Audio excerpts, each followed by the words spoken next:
On this week's show, fangs but no thanks, you sock-smuggling wonderblunt. That's right, we're back and we're talking Blade Trinity. I'm Neth Knowles. I'm Laura Medeiros. I'm Megan Swaine. I'm Alex Zaichkowski. This is Bad with Numbers.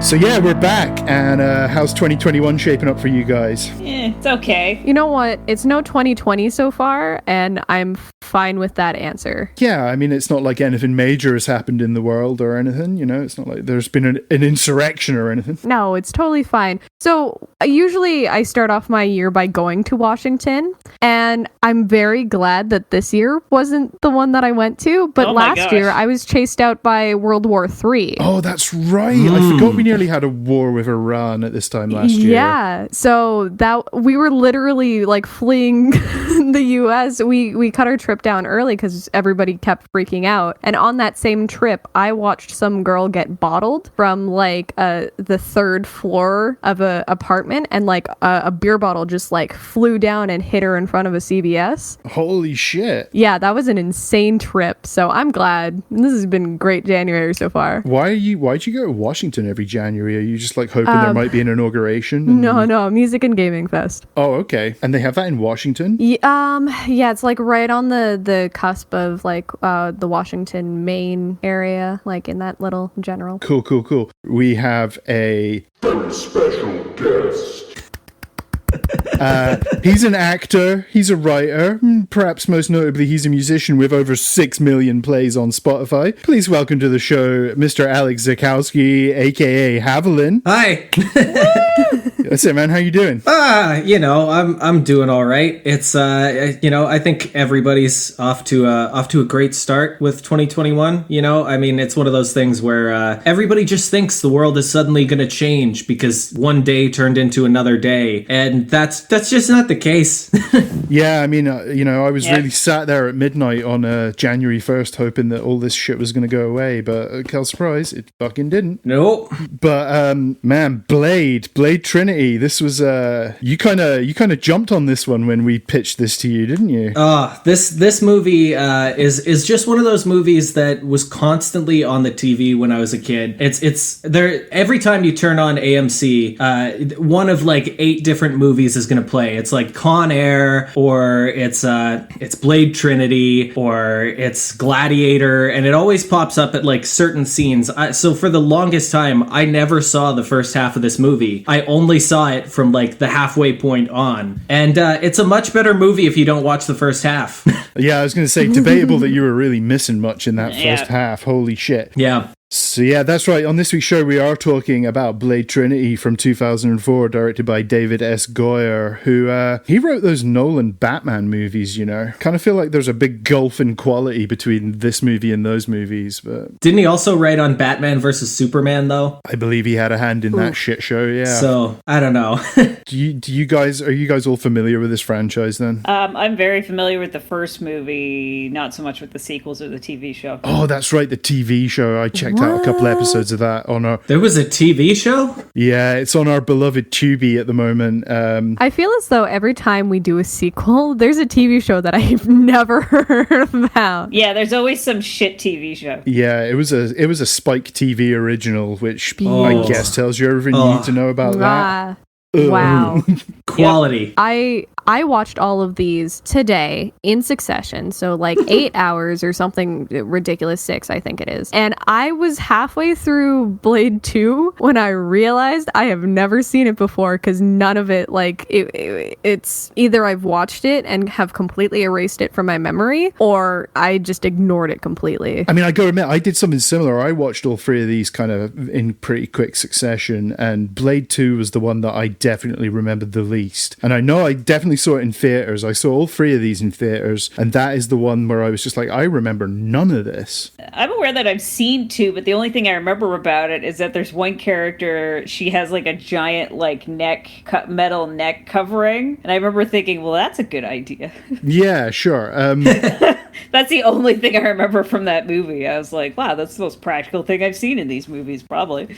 I mean, we had some back and forth when we were talking about doing this, about whether we were going to do 2 or 3, and I was kind of like on the fence about doing 2 because it's Guillermo del Toro, and people love Guillermo del Toro. I think it's his worst film. Probably. Yeah, I agree. That's the one with the infamous scene where Wesley Snipes was like strapped to a table or whatever, and he refused to open his eyes, and they had to digitally insert his open eyes, and it looks totally really garbage. Oh Yeah. God. He was just being a total unreasonable jackass about it, and they had to digitally add his open eyes over top of his eyelids or something like that, which is just fucking weird. Yeah, but that first movie kind of rules. I mean, I kind of really like the first movie. It's a fun movie. Oh yeah, honestly, the blood rave scene. Yeah. The blood rave is iconic, right? Yeah, very 90s. So 90s. To Confusion, that song like slaps every time. Yeah, every time that comes on in my car, that gets cranked up. Oh yeah. And I also kind of feel like that first Blade movie is why we have so many Marvel movies nowadays, because before that movie came out, there had been literally 4 attempts to turn Marvel properties into films. The first one was Howard the Duck in 1986. Woo! And we all know how that fucking turned out. And then there was like a couple of direct-to-video adaptations of Captain America and The Punisher. That Punisher movie with Dolph Lundgren is actually not terrible. Possibly the best Punisher movie they've done so far. Well, you didn't like Thomas Jane as the Punisher? I mean, I like Thomas Jane, and I know you like Thomas Jane, Oh, and yeah. I know Thomas Jane likes you. So Which one was that? that was the one where John Travolta was the bad guy. Yeah. Oh, right. Okay. Where that's John the really old Travolta is one. just like hamming it up all over the screen. Yeah. I've seen Warzone, and it was good. Was it? I don't remember that. It was a date movie. I don't remember. Oh, I was, okay. I was on a date That's at the a time. weird date movie choice. I won't. It's a bit of a story, but not going to tell that right now. I once went on a date with a girl to see Lars von Trier's Antichrist, and unsurprisingly, there wasn't a second date. So who am I to criticize people's choices of date movies, right? My first date with my husband, we went to see Benjamin Button. Oh man, Oh, no. that's a real ass number of a movie as well.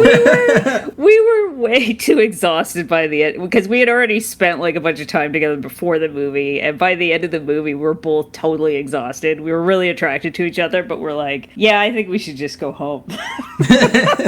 You got cock blocked by Benjamin Button. Oh. Damn.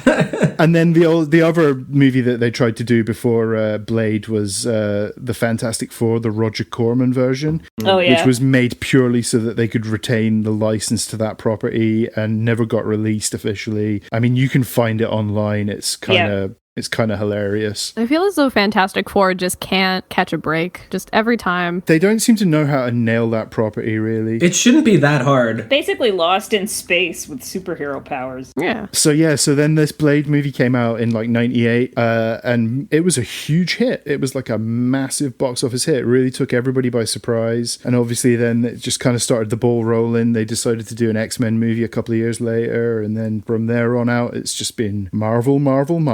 And there's a lot of really creative world building in that first movie, like a lot of creative use of the settings and the characters, you know, and it stands the test of time. The special effects, wild.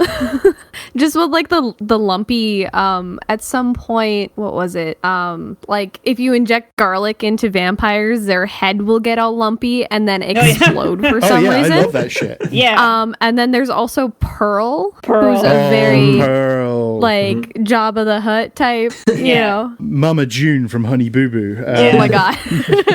Basically. And I was just sat there, and that scene where they're shining the UV lamp on Pearl, it's just like, ooh, that was rough. Blade basically tortures that character. It's Well, the other, kind of brutal. and he's like, if he moves, fry him, and then he walks out of the room for 2 seconds, and he hears this.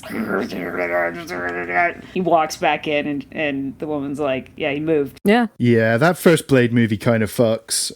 This Blade movie, less so. Well, I think the difference is really that the first first movie was a vampire movie, and then Blade Trinity just kind of feels like you keep forgetting that they're fighting vampires because they're also fighting the FBI. So they just keep reminding you with exposition every 5 minutes. They're like, no, these are vampires. Just remember that. Yeah, I think my problem is that after watching the first and the second and then the third, all three together, so you have Blade versus vampires, and then you have Blade versus super vampires. So they're like, what are we going to do for the third one? And then it's like Blade versus the ultimate vampire. Sexy Dracula. Yeah. Yeah. Oh, Drake. Oh. Drake. The fact that he's called Drake kept tripping me up. It kept distracting me so much. Call him Dracula. Blade Trinity is the edgiest thing I have ever seen in my entire life. Oh, yeah. Really?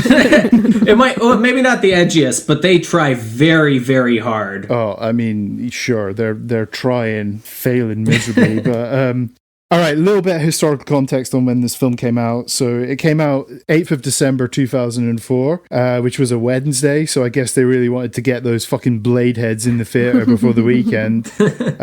This movie opened at number 2 at the box office, which seems appropriate because this movie is a big number 2. And it made 16 million that weekend, which is actually pretty low. I think that's almost half of what Blade 2 had made when it came out 2 years previously. Well, wasn't that the budget? 60 million? Oh, no, it made 16 million. 16? Yeah. Sorry. Oh, yeah, no, this film didn't make its budget back. Oh, no. Number 1 that weekend, and this is definitely an episode in the future, Ocean's 12. Ooh. Which did 40 million that weekend. I don't know if you guys are familiar with that one, but oof. No, the Ocean's franchise I never got into, so that'll be fun. In air quotes. Yeah, that first movie is one of the sexiest fucking films I've ever seen in my life. But ooh, scandal. Holy shit, that sequel is not good. Is the sequel the one with Julia Roberts playing Julia Roberts? Oh yeah, and you've got fucking Bruce Willis farting around in there. Oh god, yeah, that's. I've only seen the original, the Rat Pack one. Oh, okay. I don't think I've ever seen that. I think it has Dean Martin playing both the character and himself. Oh, really? Or the character pretending to be himself, something like that. I can't remember. It's got a. They definitely carried that shit on with Ocean's 12. It's got a very tragic ending. Oh, okay. It's depressing as hell. Yeah, it's got kind of a, I don't know how to describe it. I don't know. A little bit of a Coen Brothers. Maybe that's not the right way. I don't know. Anyways. Number 3 at the box office that weekend was a movie whose sequel is also definitely an episode, National Treasure. Yeah. Oh, fucking hell. I actually forget how big that first National Treasure movie was. Like, there's nothing memorable about that film outside of a couple of Nicolas Cage quotes about stealing the Declaration of Independence, but that film was fucking huge when it came out. I feel like it had a McDonald's toy line also. Really? I feel like it did. It might not. I think you might be right about that. You mean there's a Happy Meal Nicolas Cage out there? I have to have it. I hope so. Number 4, a movie I've never seen that people seem to fucking love. I just think it looks creepy as all hell, The Polar Express. That one's great. Creepy. Definitely creepy. My nephew was obsessed with that movie for years. I never watched the whole thing all the way through because it just, the uncanny valley of it just drives me nuts. I can't stand it. I can't deal with that whole uncanny valley thing. I think it's super eerie. Especially Tom Hanks. And then at number 5 is a movie that we actually talked about on our Tokyo Drift episode of all places, Christmas with the Cranks. Yep. Featuring sweet, sweet Jamie Lee Curtis and not so sweet asshat Tim Allen. Yeah. Again, I've never seen that movie, but I'm reliably informed it's okay. Everybody in that movie sucks. It's a fun movie, but... Yeah. So that was what the box office looked like when this opened. I mean, like I say, this kind of underperformed and it probably killed the franchise. I think, like, we'll get into it, but there was a lot of issues with making this film as well that maybe put people off the idea of doing any more of these. But they're rebooting it, right? They're doing a new Blade movie with Mahershala Ali. Oh yeah, isn't it coming out in 21? I don't know if they've started shooting it yet. I'm guessing everything's just been pushed back, right? Because of COVID. So, is there any news on the rating of that? I mean, they've got to go R-rated, right? They've got to, right? I mean, you can't not. Might as well. Well, I mean, Deadpool is R-rated. Sure, exactly. I don't want to see a PG-13 Blade. No. No. Deadpool is as R-rated as you can get, I think, in a superhero movie. Anything and everything that qualifies a movie for R rating, I think, is a Deadpool. I think it's very interesting. I think there's so many connections to Deadpool from this movie. I think this was the birth of the Ryan Reynolds that became the Deadpool Ryan Reynolds. I mean, Ryan Reynolds has wanted to be a superhero for so damn long. Oh, yeah. I just imagine he sat there in his Superman pajamas, just like wishing to the superhero gods every night that, because he did this, and there was talk of them doing like a spin-off of his character of this movie that thankfully never came to anything. And then he played Deadpool in that dog shit fucking Wolverine movie. Yep. Mm-hmm. And then Green Lantern was just like an abysmal flop. I've never finished that movie. No, you're not can't missing do anything. it. No, you're not missing anything. So I think the problem is that with the original Blade, it starts off as like only a little bit campy. And then Blade 2, they kind of lean into it. And then with Blade 3, you just get Ryan Reynolds' comedy in there and like his sarcasm. So you kind of sit there and you're like, am I supposed to take this seriously? Because I'm not anymore. There are a lot of jokes. There's a lot of like awesome insults in there. You know, I just found myself laughing a lot. And I was just like, okay, so I'm not supposed to take this seriously, right? Right? This movie loves having Ryan Reynolds guffawing his way all the way through it. It's very much in love with his character. Well, I think part of that comes from them not being able to really, like, I know we wanted to save the production woes until later, but I think it's hard to ignore the fact that clearly Wesley Snipes and the director were on two very different pages throughout this thing. Oh, absolutely. I've read about the fact that, like, they had to use CGI to put Wesley Snipes in scenes. He refused to come out of his trailer, stuff like that. So I think that they amped up Ryan Reynolds like through the roof because they were like, oh, well, we can't really use him all that much. So what do we got? That would make sense. Sure. And I guess we were going to get into this in a bit, but having said that, so the story is Wesley Snipes was in his trailer getting high for most of this fucking film. And like you say, they were CGIing him in for a lot of it, right? Yeah. But I also kind of feel like he maybe felt like his franchise was being taken away from him slightly. I mean, probably. People turned out for those first two Blade movies because of Wesley Snipes. Yeah. So when they start like shoehorning in a bunch of like sidekick characters that he doesn't really need to carry the movie, I guess he kind of maybe took umbrage with that. And I don't really blame him in that respect because I could live without them in this fucking movie. It's like giving Batman not just one Robin, but like a whole bunch of Robins. It's like giving Batman a Robin and a Batgirl. Wow, what a great movie. I would like to watch that. It sounds great. Let's just throw, Schwarzenegger in there. Why not? Why not? Sure. All right, so I guess we should fucking get into the movie. It starts with a Ryan Reynolds voiceover where he conveniently tells us that movies are full of shit, which is a nice heads up. Yeah. You can just imagine if people were sitting in the theater going, wait, they are? And then they all just got up and left and got a refund and, I don't know, maybe went to watch Polar Express instead. Maybe that's why this movie flopped. Yeah, I mean, don't have your character saying movies are shit in the opening fucking crawl. It's Well, I mean, that just sold him as Deadpool even further. Oh, yeah. I guess. So we cut to the Syrian desert, and straight away we've got some Mummy Return shit going on. Oh, yeah, here. yeah. First note was that I missed Brendan Fraser and they didn't call him. Yeah, they're fucking digging up something or other. These vampires. Why are the vampires all using like fucking night vision and torches and stuff? Aren't vampires meant to be able to see in the dark? I mean, isn't the whole point of vampires the creatures of the night? What fucking good are they if they can't see in the fucking dark? It looks cooler if you give them night vision goggles. It's more badass. I think it's more so they could see underground, which is where, popped out of the ground like daisies. Yeah, I mean, it would be pretty cool if they had kind of shifted the color filtering or something to be like, this is how vampires see in the dark. Oh, you mean they have like predator vision or something? Yeah, something like that, that would be pretty neat. They addressed it in the second one, I think, where they're in the underground and Whistler, the little old man guy, he can't see in the dark. And then they're just like, wow, get good, bro, and hand him like thermal goggles so that he can see like they see. Okay, maybe I missed that in that one. I think it's more so that they were trying to hunt down the thing. Yeah, because they use the imaging scanner on the body. Yeah. Yeah, so they're digging around looking for what turns out to be Dracula himself. Dun, dun, dun. And these vampires are led by Parker Posey, and straight out of the gate, I'm just like, oh, I can't with this lady in this movie. She's just so over the top in this film. She has a different hairstyle in every scene.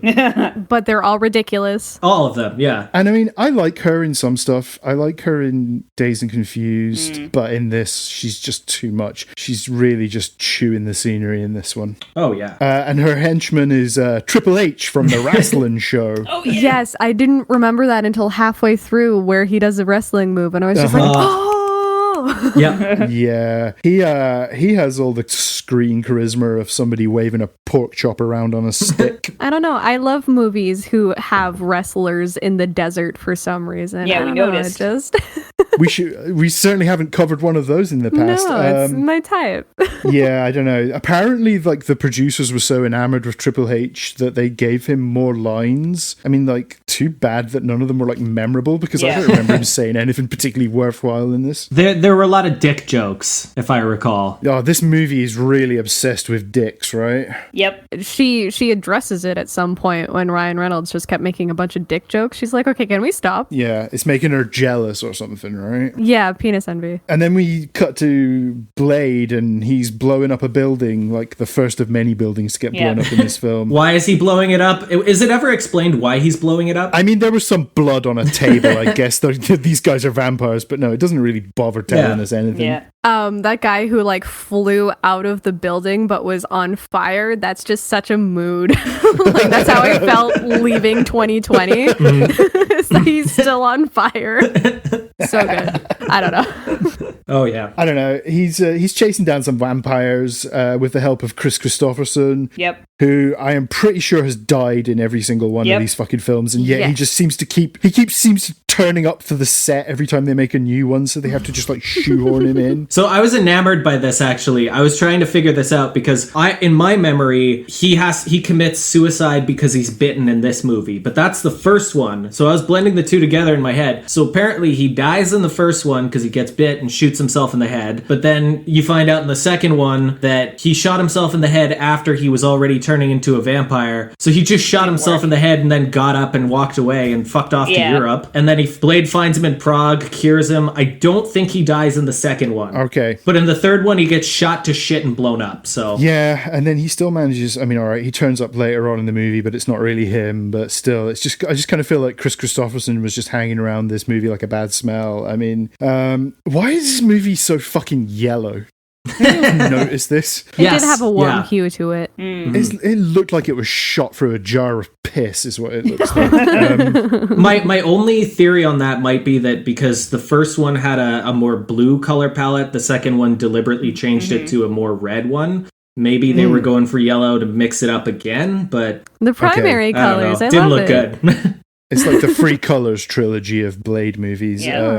Count by numbers. Yeah. Or paint by numbers, sorry. No, count by numbers works better because you have the count. One is red, 2 is blue, 3 is piss yellow. Yeah, so they're chasing after a bunch of vampires, and Blade has like all these cool gadgets in his car, right? He has like UV headlights and all this nifty. He's like a fucking vampire James Bond, but he doesn't really get to use any of them after this opening scene. I just kind of feel like I want to see more of the gadget shit. That's kind of cool. Really quickly though, there's a scene where he drops down on the hood of the truck that Whistler is driving, and he looks up and he smiles at him like really quickly. And I just thought it was so wholesome. I was like, oh, this is setting such a good tone for this whole thing. He's so happy. Why? I think that might be the only time he smiles in the whole movie. Probably. Yeah, probably. Was that a Dodge Charger that he was driving? Yes, it is. Yeah, that's what I thought. It's always Tokyo Drift nerd. Yes, it is. Yeah, well, I mean, in a lot of these movies, it's a fucking Dodge Charger because it's the most popular car. Yeah, it's the most popular. Car. It makes me think that there should have been at least one Batman by now who drove a fucking Dodge Charger as the Batmobile. Like how? I mean, give me that over whatever the fuck that thing was he was driving in the Nolan movie. God. That fucking tumbler thing. The turtle Basically tank. a tank. Yeah. Yeah. Oh, fuck that. But the car coming out of the truck, that felt very like Avengers to me, like Age of Ultron almost. With Captain America and his motorcycle coming out. Yeah. Okay.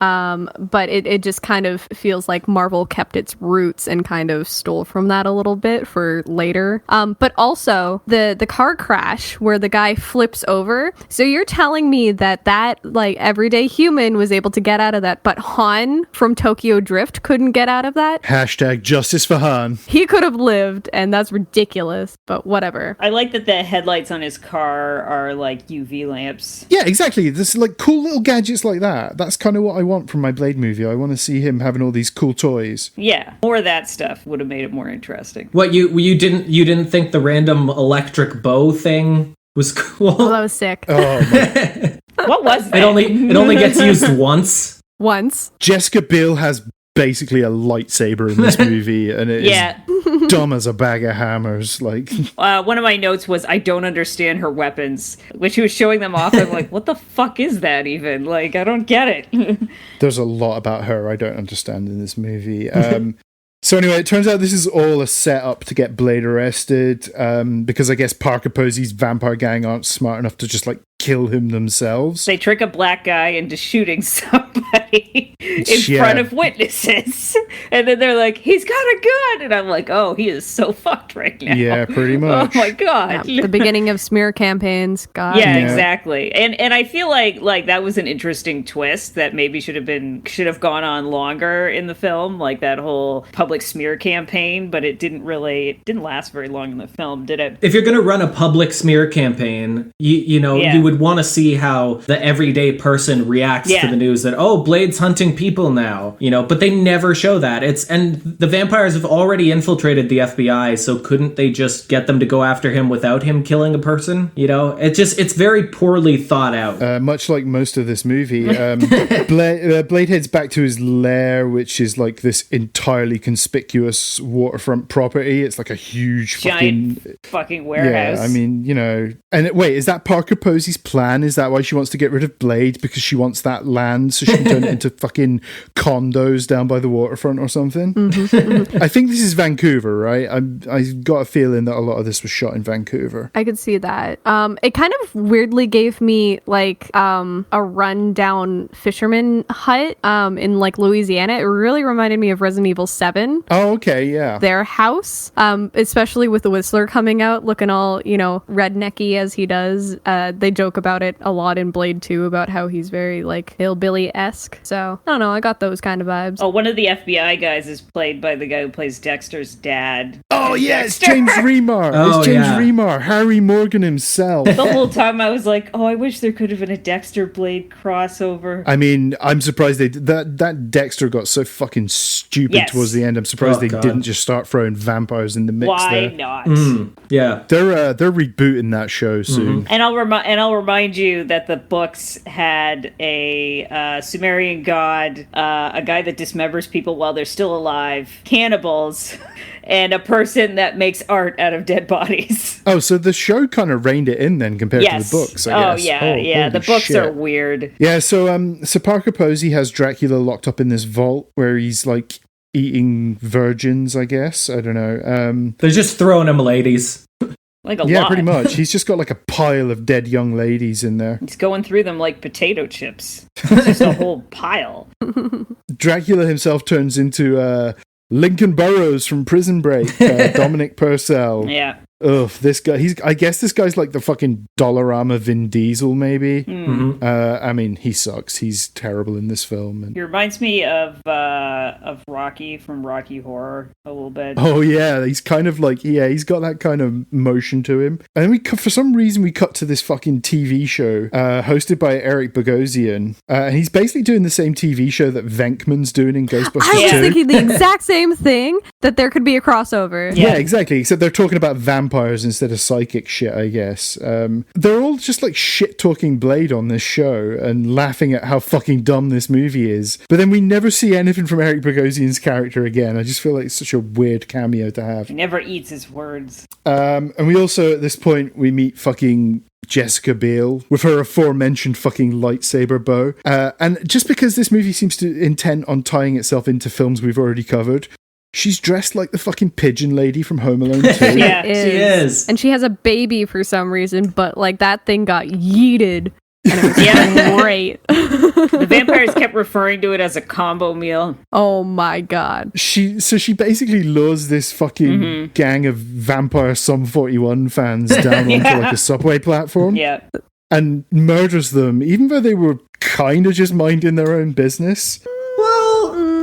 They did call a lady with a baby a combo meal. They pulled the baby off of her. Like they grabbed the baby away from her because that's when they realized she was in disguise because it was a doll, and they were like, And it gasses them. yes. The doll says "fuck you" on it, and then spits a bunch of garlic in their face. So good. Beautiful. That's what I want from my child. But what's the fucking logic in doing that? Like, when they're designing the weapons, they're like, "Oh, do you know what's going to work against vampires? A fucking Cabbage Patch doll Yeah. with garlic in it." You're overthinking this. The answer is fuck you. It's very simple. It says it right there, right? Yeah. Imagine being the vampire though that like gets killed by the garlic baby and just being like, oh, that was so lame. What a way to die. Explaining that when you get to vampire heaven. You've lived for centuries and then you freaking get taken down by a yeeted baby. It's just like, oh man. Not even that. It's Jessica Biel's Yeah. yeeted baby. Oh. Oh my god. I had a question about one of those vampire punks. He pulls on a mask, a full face mask with a skull on it. Yeah. That just seems really counterintuitive to me because how are you going to use your fangs through a mask and why are you trying to conceal your identity? And is it just to look creepier? Like, what the fuck was the point of that? That is a good point. I guess these vampires are feeling a little inadequate in how creepy they are because Yeah. they just look like a bunch of dipshits. So You've already got fangs. Why do you need a skull face too? maybe he's a big Misfits fan. I don't know. So yeah, here comes. So the FBI raid Yeah. Blade's hangout, and Whistler is like frantically trying to delete all the porn on the hard drives. It's kind of weird. Shoots at the cops while he's deleting files on his computer. What porn is Whistler keeping on those computers that he doesn't want the FBI to find? I am worried about this guy. It's all of the Blade fanfic. They kind of invaded that place saying shoot to kill, and then somehow that scene ends with them surrounding Blade in a circle, and I was like, aren't they gonna shoot at him? And first of all, like, Blade and Whistler are just killing a bunch of FBI guys here who are just like, in no way whatsoever. These are humans. The bad guys. They're just mowing down law enforcement. Yeah. And then Blade gets surrounded by them, and I'm thinking, didn't he already like take out an army of vampires? Yeah. Why is a bunch of FBI guys such a struggle for him? But Well, it looks like he decided at that point to just go with it. I couldn't tell if he was actively killing people through that whole scene or if he was not killing the human beings. I know Whistler was shooting everybody to hell. He didn't give a Whistler shit. was. He was Oh, yeah. popping off. But I don't know if Blade was actually like cutting people or if he was avoiding killing people. If so, that's a nice detail that he wouldn't intentionally kill a person. But at the same time, Whistler's doing all the work. So Yeah. Whistler's just mowing down people like nobody's business. Well, he's doing it so Blade can get away, and that Blade doesn't get away. no. Sure. And then Whistler takes one in the chest. Yep. And he's out of the movie, at least for now. Well, he blows himself up, doesn't he? Yeah. Yeah. He Oh, blew that's it. he right. full Yeah. on- That's the second time a building explodes in Yeah. this movie. So they capture Blade, and he's been held by the FBI, and it turns out that it's all a fucking setup and that vampires have infiltrated the FBI. Yep. And here comes Parker Posey and her gang of fuckwits. Well, there was a psychiatric evaluation. Oh, that's right. I love the moment where he's like, "Who's the current president?" and Blade says, "Some asshole." A little too on the nose. I was like, "How does he keep up with the news like that?" Yeah. Yeah. I mean, Bush was the president at the time, so he's not exactly off the mark, right? No. So- Yeah. Yeah. At all. Yeah. all falls in. Parker Posey comes in and she's like goading Blade. And then Ryan Reynolds comes crashing through a window wearing a badge that says, "Hello, my name is fuck you." Yeah. This movie really, really thinks fuck you is hilarious. Yeah. Oh, yeah. It just thinks it's like the funniest fucking thing you can say to someone. Okay, there was a part where the cops were arguing back and forth as to like, no, this is my investigation, I won't let him go. And then the like psychiatrist was just like, no, he has to go. And it just reminded me of like, Mom says it's my time to play with Blade. Like, I want to go on the vampire. no. Yeah, Ryan Reynolds enters this movie looking like he just got fired from the Foo Fighters. Yeah. I just fucking don't like him in this film. I think he's a bit much. I think they needed to dial back the quips a little bit because they get a little they go a little overboard. Yeah, I mean, I like Ryan Reynolds generally. I think he's a fairly kind of charismatic dude, but in this film he's a lot. Do you know who they originally wanted to play this role? I knew this. Shit. It's okay. I'm not grading your answers or anything. I am. Shit. They originally wanted Colin Farrell That's to right. play this character. Ooh, I cannot picture that. I grade that as a C+. I give that a fucking A- because if you saw that Fright Night remake, you would know that Colin Farrell is a sexy fucking vampire. Oh, well, This is yeah. true. But he wouldn't have played a vampire, though. Former vampire. Oh, Hannibal King is a former vampire. that's true. I mean, I That's can't true. picture him saying that dialogue, is what I mean. Unless that dialogue was added later for Ryan Reynolds. In which Oh, I case, think maybe. I feel like Ryan Reynolds is ad-libbing a lot of this Oh, yeah. shit. 100%. See, I actually have to say, I think I respectfully disagree. I think that, I will admit that there is definitely too much quipping. I wish there was less of it. But at the same time, if anybody was giving me anything even remotely charismatic to latch onto in that movie, believe me, I would have grabbed tight and ignored the Ryan Reynolds factor. But it, like, no one was given as much as he was through it. Yeah. And that was the weirdest thing about this movie is Blade is just kind of off to the side. He's there. He's a weapon, but he doesn't really have a character arc as far as I can tell through the whole thing. Whereas, like, at least there's something there with Ryan Reynolds' character, even if it's, fairly annoying. And I also think about what I walked away from this movie remembering. I didn't remember a goddamn thing about anything that happened except cock-juggling thunder cunt. Oh, I mean, we're gonna get to that, but yeah, sure. I mean, that is the imprint of this movie, is that line. But I mean, Jessica Biel's here too in this rescue mission. She's not very convincing in this movie. She's more convincing when she's pretending not to mind that her husband is constantly having his picture taken holding hands with other ladies. Yeah. Hey, Justin Timberlake burn. Ooh. When Blade finally stands up again at the table in the FBI, I think it looks like he has a boner. Maybe that's just me. Yes, Maybe I noticed that too. Did you? Yeah. Yeah. Because I was like, is he hard right now for this? Because he's oh my about God, to kill what is people with that? swords. Is that what's going on? I don't know. He's got a murder boner. Parker Posey was all over him. She was clambering all That's over true, him yeah. and stuff. So maybe he Or maybe does, I don't know. Wesley Snipes had a boner for real. Maybe the sight of Ryan Reynolds wearing a name badge that says "fuck you" is his go-to. I don't know. I don't think so. If dude could smoke a bowl in his trailer and then go in and do a scene and still have a boner, then I mean that's Hey, pretty. Yeah. Fucking A. Good for him. Fucking mad respect to that dude. That's a raging one. So they rescue Blade, and then we get to meet the rest of the Night Stalkers, which poor choice of name. Yeah. Unless they're all Richard Ramirez fans, I guess. I don't know. The dumb name. Just before we get to that, can we just mention the fact that during the rescue, Blade completely abandons them to go climb around in the vents and steal his sword back while they fight everybody, and then he just jumps out a window and lands on a car, and that's good enough. Yeah. That's kind of par for the course for this movie and his relationship with these characters, right? He does not give a fuck about any of these characters. Yeah, because the whole theme is Whistler being like, "Oh, you can't work alone. I'm not going to be around forever. Make some friends." So that's friendship is the theme of this movie, I guess. Yeah, he's not a team player, and I can understand.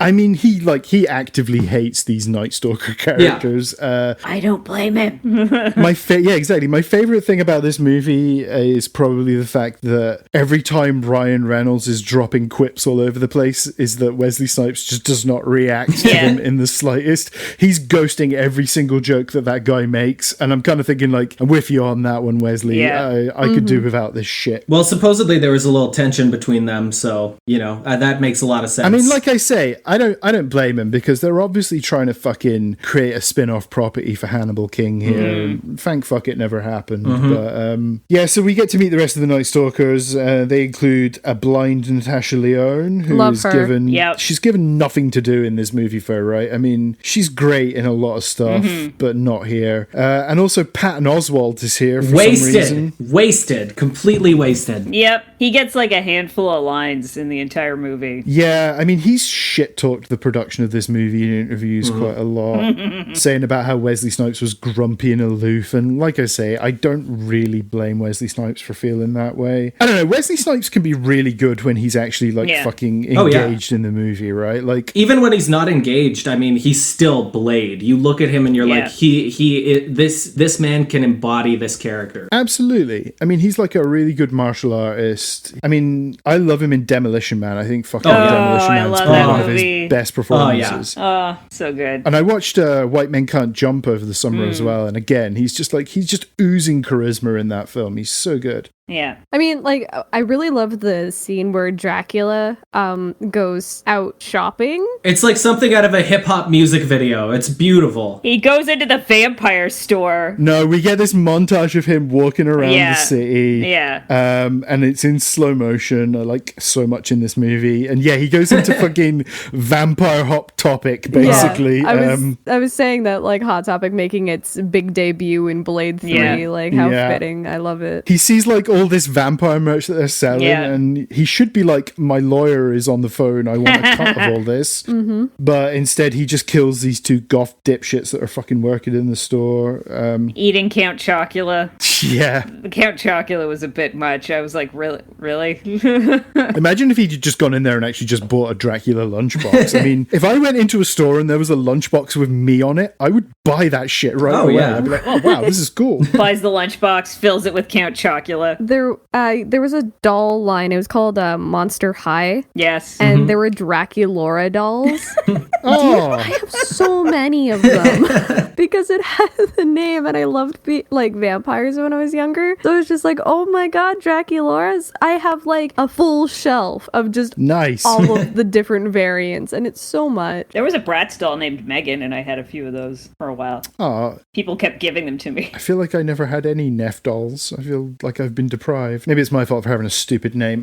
There's only one Neth. Oh, it's me? It's me? You. Oh, awesome.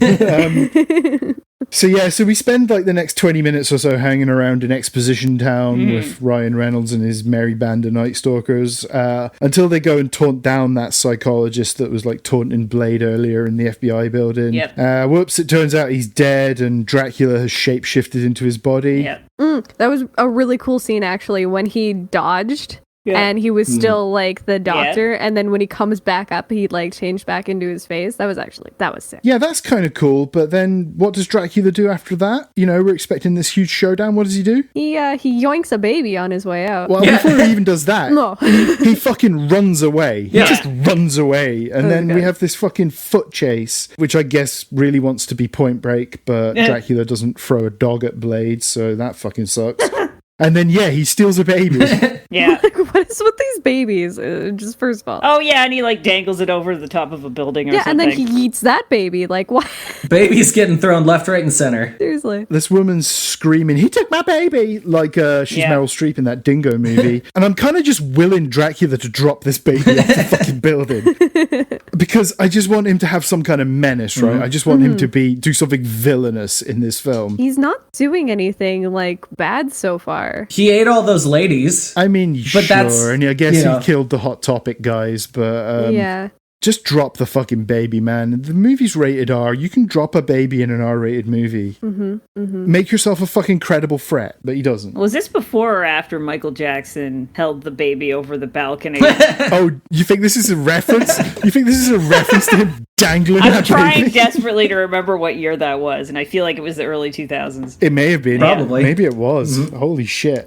Is Blade a satire of Michael Jackson's parenting methods? Well, no, that might have been, it might have just been, I don't know. I guess they saw how sensitive people were to baby dangling, and they were like, we should put that in a movie. 2002? 2002, so it was before this, yeah.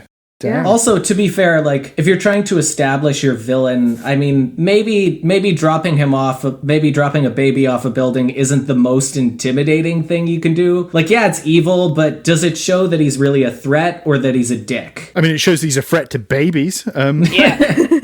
Well, don't be a big baby and you'll be fine. He's a bad person. Actually, to be fair, the next scene where he hunts down the Night Stalkers, that was pretty terrifying when I was younger, especially with poor Natasha Lyonne's character and how she was blind and couldn't hear anything. Oh yeah, that's a pretty creepy scene. That was super creepy and also really sad, and I wasn't ready for that. Yeah, I mean, I guess that's when they actually introduce him as being like an actual threat to the... Yeah, so like, why was the baby? I don't know. I just wanted to see him toss that baby. Yeah, he yeeted it pretty Fuck hard. that baby. Even when he's being creepy and intimidating, because like I also thought that when he comes in and attacks the Night Stalkers at home, that is a genuinely creepy sequence. Right? But even during that, he has to do something stupid that doesn't make sense and wears Chris Christopherson's face while he's doing it. Like, I get maybe it's to sneak in, but no one stopped him. Also, I just wanted to point out that the security cameras for the Night Stalker's base are being watched by the blind woman. Yeah, that's true. She's sitting in front of a security camera. She's the only one. What were they thinking? I mean, I'm all for representation of differently abled people in movies, but I do have questions about how they use this character because she's like some kind of blood researcher or I don't know. I am mangling this. Yeah. She's some kind of scientist, but it doesn't really. I mean, in a futuristic-ish setting where you could have all sorts of technology and in some way reference how she does things, and just an aspirational. Here's some cool tech shit that we could have in the future for people. I would love her as a weapons specialist. Yeah, but they don't say anything about what her life is like at all, or how she does her job. And it's kind of like, well, I mean, there's nothing wrong with treating her the same way you treat everybody else. I'm all for that. But it's, I don't know. I'm a sighted person. I have no right to see it. But I think this movie is actually, I think they use her in kind of a way that could almost be considered as offensive, because it is very clear that character is there to provide the motivation for everybody to come together and work together in the ending. Yeah, exactly. Like, normally that would be like the time you would have the mentor character die or someone really important to the main character. But Blade is just on his own, doing his own thing through this whole thing. So they need someone on the outside to pull it in, and they need it to be sympathetic and believable enough. So, we can pick a lady with a daughter, but that's not sympathetic enough. What if we make her blind too? Then the audience will really get behind this guy being bad. Yeah, they couldn't just do one of those scenes where like the blind person is fighting a sighted person, so they just turn off all the lights. Yeah. So that they're on equal footing or some cool shit like that. Like, it's just straight up, she's a sacrifice to the plot. Pretty much. I mean, we don't get to spend any time with her really to sort of give too much of a shit about her character. But before that, Blade and Abigail Whistler, Jessica Biel's character, they go to this facility and find out that the vampires have been basically zip-locking homeless people so that they can feed on their blood. Also pretty creepy and cool. Yeah, I mean, it is. And they find out that they're all in like a chemically induced coma and brain dead. Yep. It's just kind of how I felt when I was watching this movie, so I can sympathize with maybe those characters the most. They dabbled in it in the second one, in the very beginning of the second one. Yeah. That's right. They have like the blood bank thing, right? Exactly, yeah, where it's just like you get paid in cash if you donate your blood, and they try and find people if there's no next of kin at all or something like that. Yeah, that's the opening of the second movie, and you've got like Luke Goss playing like the main vampire in it. Fun fact, he was in a boy band in the UK in the 80s. And then when he like disappeared for all of the 90s, and then when he turned up in Blade 2, I was like, holy shit. Was This guy's doing all right for himself after all. Was Luke Goss the one who showed up in one of those terrible Death Race sequels? Yeah, I think so. Yeah, I thought so. Those Death Race sequels, they're future episodes. Oh, holy shit. Beautiful stuff. So the vampires have broken into... Dracula breaks into Night Stalkers, and as we discussed, he's dressed as Chris Christopherson for no good reason, really. Oh, is that... Oh, okay. Yeah. Okay. And then, he kills pretty much everyone apart from Ryan Reynolds and the little girl. I don't know why he doesn't just kill Ryan Reynolds as well. Like, nobody has shown any affinity towards him as a character. I think it's because Parker Posey wanted to torture him. Oh, okay. Because they used to be together or something. Yeah. She was his sire or something like that. Oh, yeah. He says that he was like her cabana boy or something. Yeah, and she has teeth in her bab. Yeah. It was wild. But did you see how when Dracula was reaching for Zoe, the little girl? The fingers. His fingers? Why? Why were they crying? Yeah. That was so weird and unnecessary. Yeah. Oh, my God. That was gross. Again, Michael Jackson analogy. There we go. We need to stop. We need to stop the Michael Jackson stuff on this podcast. Yeah. We just need to stop. Can't keep doing it. He's going to overtake Shrek soon. Oh my God. Fuck! I mentioned Shrek. No. Is this a streak? Somebody once told me.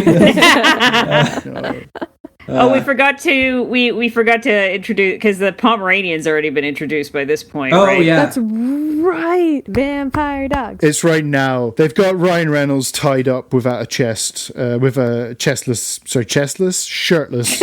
He still has a chest. Yeah. Sure. They didn't remove his chest. There's a lot of shirtless dudes in this movie. Yeah, Ryan Reynolds has his top off. I mean, look, he's ripped to fuck in this film. Yeah. right? This one, yeah. He gained something like 25 pounds of muscle for this role, which is a lot of work for this. I mean, that's insane. Yeah. We meet the vampire Pomeranian. Yes. Oh. So cute. I loved it. Is it, Fo? Yes. Is it cute, Fo? I Because I was on the fence about this. So We had a cute. Pomeranian when I was growing up, and the dog hated me from like far back as I can remember until she was too blind to defend herself. I didn't hurt her or anything, but she was afraid of me. She was didn't enact your revenge upon it. She was afraid of me. But when I was a kid growing up, she would growl. Anytime I tried to pet her, she would growl. And I think I tried every single day of my childhood to pet that dog, and she was just she just hated me. Yeah, I mean, are Pomeranians known to be assholes? I've never really owned a small dog. I would say it's usually that the people who own Pomeranians are known to be assholes. Well, I mean, this is it. There are no bad dogs and the bad dog owners. But Yeah. Well, I mean, this dog liked everybody else but me in the family for some reason. She loved my brother, hated me. I feel bad you didn't bond with your Pomeranian. Well, I mean, I asked my mom one time, I'm like, did I hurt this dog or something? And she's like, not that I'm aware of. She's like, I never saw you hurt the dog. I mean, dogs have got memories for that, right? Yeah. Like, my dad stepped on my dog when he was a puppy, and every time my dog has seen my dad since, he goes for his feet. Oh. I'm talking like literally 6-7 years later, my dog still goes for my dad's feet. So, I don't know. Damn. Weird. So we've got Ryan Reynolds chained up, and him and Triple H are having some fucking hee-hawing about penis size and stuff like that. Oh, yeah. That whole interrogation seems to last like an hour of banter. Yeah, and then Ryan Reynolds calls Parker Posey a cock-juggling thunder cunt, because sure, why not? There's some other ones in there I feel like are worth highlighting. Did you list them off first? I made a little list, all right? There's a whole lot of really annoying stuff that happens in there, but there are about 4 insults that I felt that we should not gloss over. The first one being, take a sugar-frosted fuck off the end of my dick. What does that even mean? What does that mean, Fo? Like, if you just break down that sentence, I don't know. what the fuck? Okay, if you put sugar on the tip, oral fuck? I think the I think the sugar is coming out of the dick. There, that might. And that's it's the frosting. I think that's the idea. I mean, he does say at one point that he had too much sugar that day, so maybe he is literally just cumming sugar. He actually makes like 3 or 4 sugar jokes. It's really odd. Maybe Ryan Reynolds has diabetes. I think he probably just missed all the junk food because he had to go off it when he got ripped. Yeah. Maybe. He's just throwing in sugar-related insults because he's having junk food cravings the whole time. Possibly. So we've got that one. We've got the second one was, I can tell you two things. One, your hairdo is ridiculous. Two, I ate a lot of garlic and I just farted. Silent but deadly. Yeah, I mean, okay. Hee-haw. Somebody needed to do more editing, I swear. Oh, yeah. Yeah. Yeah, or any editing maybe. And okay, so then the last two were no it's not, you horse humping bitch. Ugh. And finally, of course, you cock juggling thunder cunt, which in the censored version was sock juggling chunder thunt. Wow, so I wasn't actually that far away from it in our intro. No, you were actually really close, yeah. Sock juggling Chunder thunt. Why did they change the thunder? That's like the most inoffensive part of that. I don't know. I think they just took the C from cunt and put that in front of thunder, and then took the T and put it in front of the unt. I mean, this was a big thing in the early 90s in the UK whenever they showed movies on network TV that they would sub out the swearing. I think the most famous one is something about motherfuckers in Lethal Weapon being changed to muddy funsters. And then you end up with bad ADR, like like in Mallrats when Jason Mewes is badly dubbed over with somebody's voice who's way deeper than his in some of the swearing scenes. Oh, really? I never noticed that in Mallrats. Yeah, they couldn't get him back for the ADR dub, so they had some other guy do the voice, and it's obvious. They couldn't get Jason Mewes back? Why? What the fuck was he doing instead, apart from heroin? Who the fuck knows? Yeah. It turns out Natasha Lyonne has left them a video like she's fucking Randy in Scream 3, and she tells them about some MacGuffin that'll wipe out all the vampires. So basically vampire genocide. Yeah. Are there not nice vampires? Like, what about them? What about the little vampire, Jonathan Lipnicki? You know, fucking what happens to all these people when they wipe out all the vampires? They talked about it in the end where it's like thirst always wins. So I think that's kind of the idea is no matter how nice you are, you still pose a threat because if you run out of your food source, then what do you do? Has anybody here seen that movie? I think it's called Daybreakers. Yes, the Spierig Brothers movie. Yeah. Yeah, that one didn't quite live up to its own promises, but I feel like that plot would have worked really well in Blade Trinity. Yeah, I like that movie. That's a cool movie. I like Spierig Brothers generally. Did you see Predestination? That's another one they did with Ethan Hawke. It's like a time travel thing with Ethan Hawke and Sarah Snook from Succession. Fucking great movie. Anyway, digressing. Yeah, so I'm not really sure what the stakes are. Like, what's the ticking clock here that Blade and Abigail Whistler are up against? Like, is there anything that they have to be in a hurry to? Oh, the little girl. Because sure, Natasha Lyonne's daughter. She gets captured because Jessica Biel still takes the time out to make an iTunes playlist here. Yep. I took a quick look at what she was putting on this playlist. There's like a lot of Jurassic 5. She has Cowgirl by Underworld, some Uncle, some DJ Shadow. I was like, yeah, that's a pretty cool playlist. I'd probably take some time out of my mission to do that as well. Yeah. So they go to rescue Hannibal King, and there's like loads of fighting and farting around in this building, and Dracula for some reason is dressed up like Shredder from the Ninja Turtles. So good.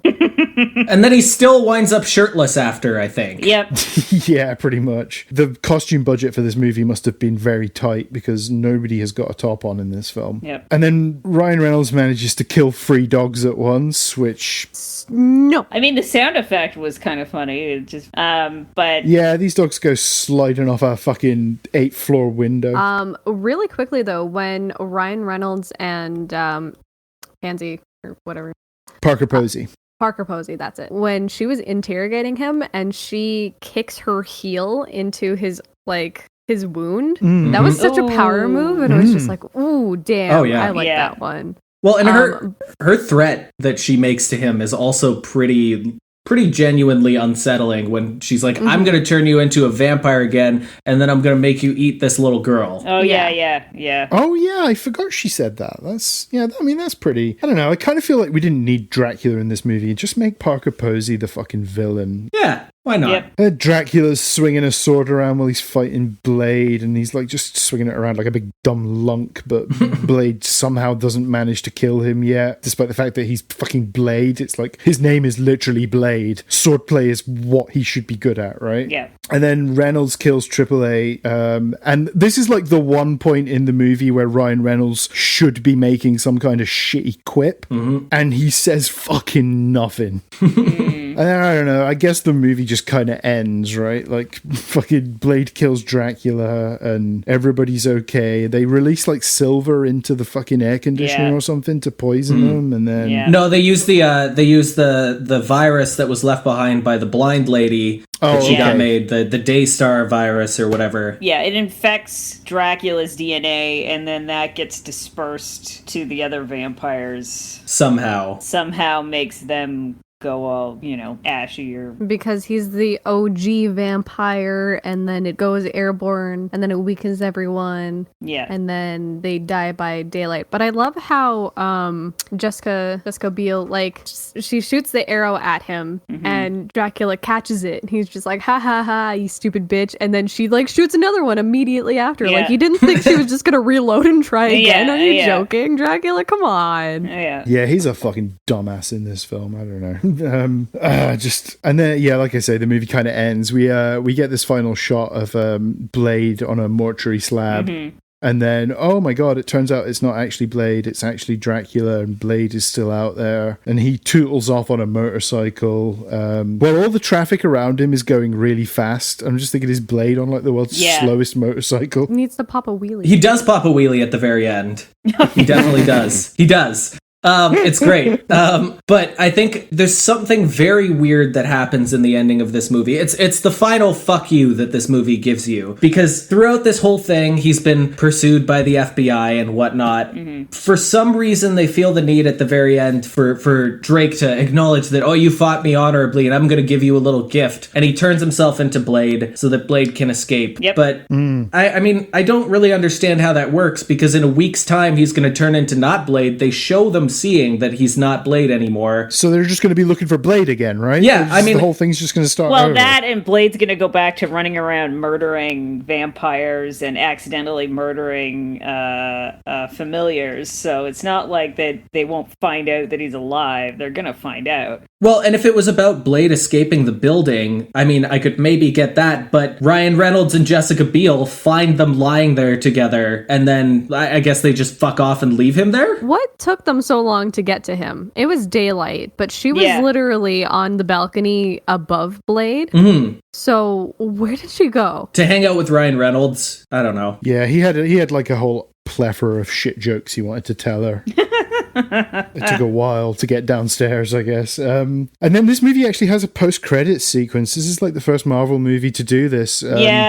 But it's nothing exciting. It's just Blade tootling along in his fucking Dodge Charger. It's like, oh, okay, thanks. There's no fucking Nick Fury showing up to recruit him into the Avengers Initiative or anything, That would have been funny if they add scenes like that to the Yeah, sure. In like the director's cut of Blade Trinity, they just throw that in.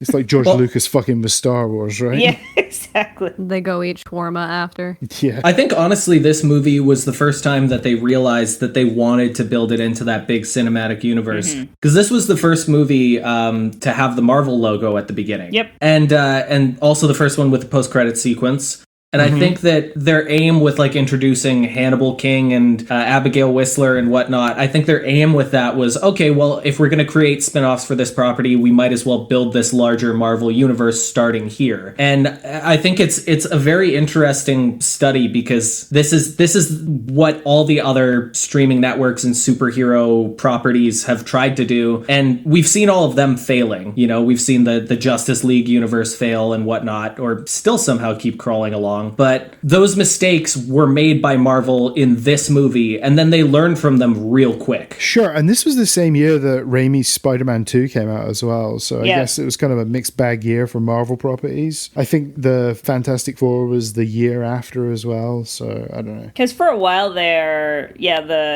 like the Spider-Man movies and the X-Men movies were where it was at for Marvel, and the X-Men rights being held by a different company kind of screwed with the way the comics were marketed, screwed with the way the movies were marketed, divided the whole thing up. Yeah, pretty much. Disney basically killed the X-Men in the end. Well, they're going to bring him back, right? I mean, Yeah. we're going to get an X-Men announcement at some point from Disney. I mean, who cares, right? Logan was pretty good, actually. Yeah, Logan's great. Logan was good, but it's a tough act to follow. You can't sequelize that. You can't franchise that. It's a one-off deal. Actually, I'd love to see X-23 in a couple of things. I mean, I thought they were kind of setting her up to be I thought so, too. in more movies after Logan, but I don't know. I guess they're probably just going to ignore that. And I mean, they're talking about doing another Deadpool movie under like the Disney banner, so it's going to be hard to do a Deadpool movie without like folding X-Men into that somehow, right? Well, didn't they already fold it in X-Men 2? Oh, sorry, Deadpool 2? There were a couple of the mutants? They have like the fucking cameo where all of like the fucking X-Men characters are stood behind a sliding door, right? Yeah. I think, what Marvel's done now that I think gives them infinite freedom now is they have introduced the concept of multiverses. This is now a part of the canon, and this is what everybody is going to try to do now going forward. They're going to, this is set in the same franchise. It's just an alternate universe. So we don't have to obey the laws of anything. I'm on record as not giving much of a fuck about many of those Marvel movies, but hearing that Sam Raimi is doing the new Doctor Strange movie, I'm kind of like, yes, please. Intrigued. Yeah, I'll have a ticket for that, please. Because the Cumberbatch one was... It was okay. I didn't find the character very likable, and I don't know if the character is supposed to be likable, so... No, I think he's meant to be kind of arrogant. Mm-hmm. Yeah. Do you guys want to play a game of Snipes or Pipes? Oh. Yeah! What kind of pipes are we talking about? Snipes or Pipes?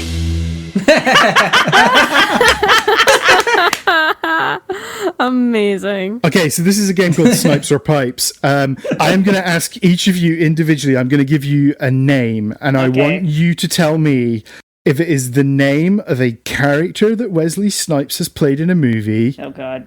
Or if it is the name of a plumber that I found in the yellow pages of the town Peterborough in Cambridgeshire in the United Kingdom. Beautiful. Okay.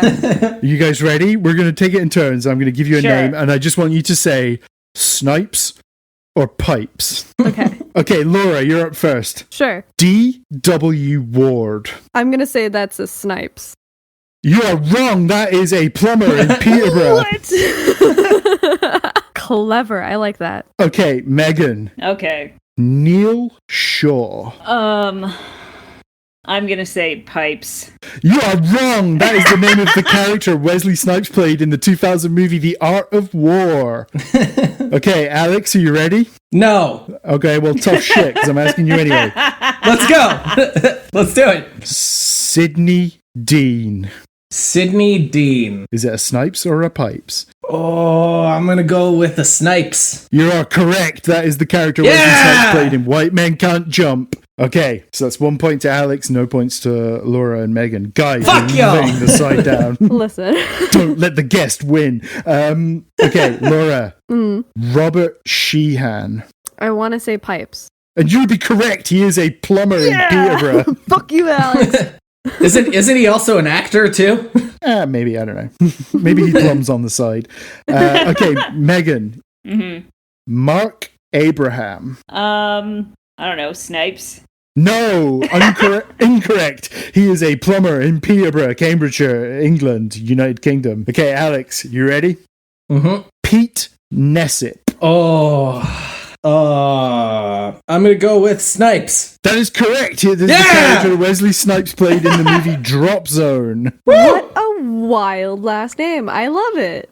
Okay, Laura. Oh, God. Dale Underwood. I'm going to go with Pipes again. That is correct. He is a plumber in Peterborough, Cambridgeshire. Nice. Megan. Mm-hmm. Thomas Flanagan. Good Irish name. Pipes? No. It is the character Wesley Snipes played in the Abel Ferrara movie King of New York. Wild. How? Okay, last one. Alex. Yep. This is for the win. I mean, I've already kind of won, haven't I? If it's the last one and I have 2 points. No, I think you and Laura are tied. It's Oh, 2. you have 2? So then, Okay. Yeah. All right. We're down to the wire then. Okay. Eric Brooks. I mean, it hasn't failed me yet, so Snipes.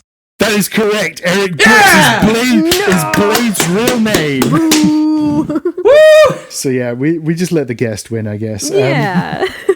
You know what? It's a fine line when guessing fictional names versus real person plumber names, and I guess I can ride that line. Yeah, man, you've proven your ability to identify a plumber in a lineup of Wesley Snipes characters. If I ever write again, which I don't think I will always look up plumber names from here on out, because they definitely sound like characters, apparently. Absolutely. That's great. Perfect. D.W. Ward? Come on, that's definitely... I mean, I hope they're not listening to this podcast. If they are, you know where to find them. Sure. You just lost 3 Peterborough plumbers. Oh, damn it. There's so many. I guess, we all kind of thought this movie was pretty janky, right? Yeah. I mean, I know, Alex, you kind of liked it, maybe? Well, look, I have a soft spot in my heart for this movie. It doesn't mean I necessarily like it. I think that there are parts of this movie that if you ignore the parts that suck, they're decent moments, Okay, sure. Like when Drake raids the Night Stalker's base, which apparently is also a floating McDonald's. It was a floating McDonald's restaurant. Really? What? Apparently it was. Okay.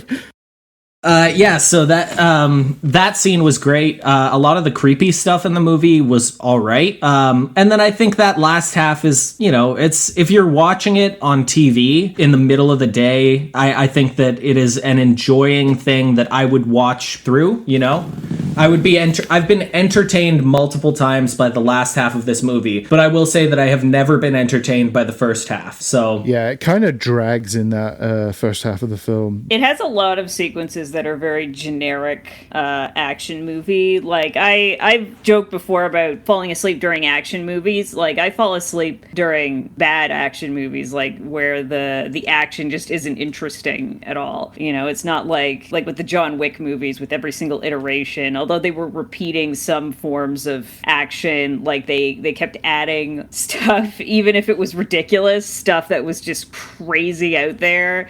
So it was always something there was always things that you didn't expect in the chase sequences and stuff. Whereas with Blade Trinity, it kind of feels like, because it's a third installment, they're kind of reliving some of the same beats, and there's just stuff in there that just doesn't feel very unique to a world with vampires. I mean, one thing I will say about this one is it kind of reins in some of the CGI that Blade 2 just goes crazy on the fucking CGI. Some of it's really, really ropey. But again, it's kind of like the first Blade movie didn't have a lot of that. Came out before The Matrix. These sequels are very much living in a post-Matrix world. Where, they feel like they have to have all this wire work, CGI action, and it all just looks kind of naff. Well, here's the thing, is I feel as though Blade Trinity walked so that Abraham Lincoln Vampire Hunter could run. Oh God. There's a fucking movie I haven't thought about in a hot minute. Was it good? I haven't seen it. Is it good? I genuinely don't remember anything about it. Oh, really? It was a step above Abraham Lincoln's Zombie Hunter. Yeah. Man. Okay. Yeah. Got it feels as very Fast and the Furious to me, where I was just watching all of the action scenes and I was like, yeah! Isn't and he swinging around a big fucking axe? Oh, in yeah. that movie? Yeah. Okay. It's an axe gun at some point or something. I don't know. Oh, man. Oh, I need to find that now. Damn. I mean, there was that whole spate of those movies around that time. There was Hansel and Gretel, Witch Hunters, fucking Pride and Prejudice and Zombies, which, that was just, no thanks. You can keep it. I mean, yeah, okay, so we didn't like this movie so much, but certainly people on the internet seem to love this movie. For example, I was just browsing Amazon and came across this review from Linda A. in the good old United Kingdom, back in good old Blighty. And she said, Wesley Snipes is Blade. In real life, if this were true, Wesley Snipes would be Blade. I don't know what the fuck that even means. I love him in this role. Great film. Never thought I would ever say this, though. as I love Ryan Reynolds, but he just doesn't fit in the film. I mean, yeah, I'm with you on that one, Linda. He seems out of place at all times. Dominic, spelt incorrectly, Purcell was great as Drake, looking big and powerful. Very believable. The washed out greyish white vampires look great, especially coming through the sewer. Wait, that's not this fucking movie. When did they come through the sewer? That's fucking Blade 2 that happens in. Oh, okay. That was, yeah. Holy shit. I wouldn't want to meet one, and as I watched it, I thought it must be quite creepy for the actors to be acting face to face with one. I'm not a big fan of Chris Christopherson, but he was really good also. His character adding to the film. Jessica Biel arrow shooting was superb and sexy, and Parker Posey made a very attractive female vampire. Would have liked to see her in it more, as I enjoyed her character.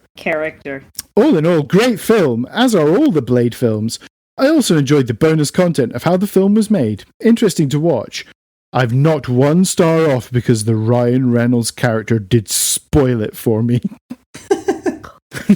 I mean, fair. Yeah. I would knock several stars off because of Ryan Reynolds and also everything else that happens in the movie, but sure. Alex, did you say you found some IMDb review Well, see, that the reviews themselves were horribly long and incredibly clunky, but these titles here, I feel, accurately sum up this movie. So we've got About as Sharp as a Butter Knife, Sickening and Unforgivable, and finally, Awful, Disgusting, Repellent. Wow. IMDb reviews there, giving it both barrels, I guess. That was our episode on Blade Trinity.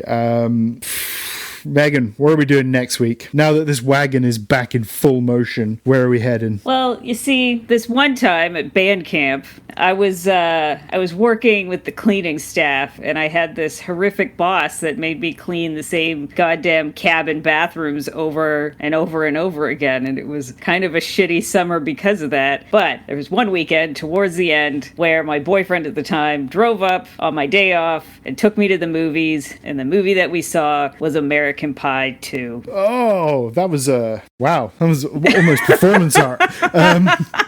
Yeah, that's right. We're doing American Pie 2. I mean, we've talked about it on this show before, but we are really delving into... I mean, I don't know. I haven't seen that one in a long time. I remember it being pretty abhorrent. I don't know. We've got fucking more flan fucking, I guess. Yeehaw. I remember it being less cringy than the first one, but until then... Thank you very much, Alex Zaichkowski, for joining us on this wild ride through Blade Trinity. Thank you for having me. You took my podcast virginity, and I'm happy to pop my cherry with you guys. Damn! Wow! I love you guys, and this is great. And thank you for having me. Plug your shit, man. Like, you know, we have listeners. The EP's on Spotify right now. Yeah. Yeah. I put out a record a couple months ago. It exists. It's out in the world. It's called Havelin. I'm also called Havelin. It's confusing, but you know, it is what it is. Check it out. Yeah, it makes perfect sense to me, man. Yeah, go listen. It's great. I love it. You know, I love your music, man. You know, I'm a stoic fan of yours. So, well, you know, I love you too. So, oh, you're very kind. So yeah, next week, American Pie 2. Until then, stay safe out there. We have been Bad with Numbers from Toronto, Canada. Take it easy. Bye. Bye.